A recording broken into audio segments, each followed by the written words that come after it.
One of the more popular products here at Huck's Woodshop is something called a tree round. Now what this is, it's the disc cut off the side of a log, and it's also known as a crosscut.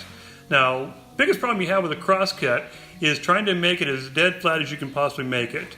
One of the ways that most people do it is just simply with a chainsaw, but that's almost impossible. Then they take probably a disc sander or something like that, or a belt sander, and try to make it as flat as they can. We discovered a new way to do it. It's called a router sled, something we made here in the shop, and I'd like to demonstrate that for you today. So this is our version of a router sled. We made this a couple weeks ago. It's really helped to make these rounds flat. Now, in fact, of course, keep in mind, the whole point is to make this as dead flat as we can make it, this tree round. So what we do is first off, you'll notice I'm doing this on the floor. That's because I know this floor is dead flat.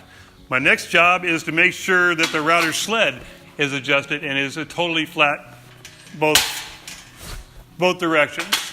Once I have that, and I do that by adjusting these corners. Each one is done independently, so you can make it any way you like to make it. It'll go as flat as you need to get it. Next step, once that is totally flat, is adjust to the height you need. You then take your router, and it's going to sit on here. I'm going to demonstrate this in a second, but the whole point is to move this router side up and down as it's moving side to side. And you take off just a simple 1/4 inch layer at a time, and you keep on going until you have this completely flat. I'll flip it over and do the same thing on the other side, and then you've got a round that's perfectly ready to go.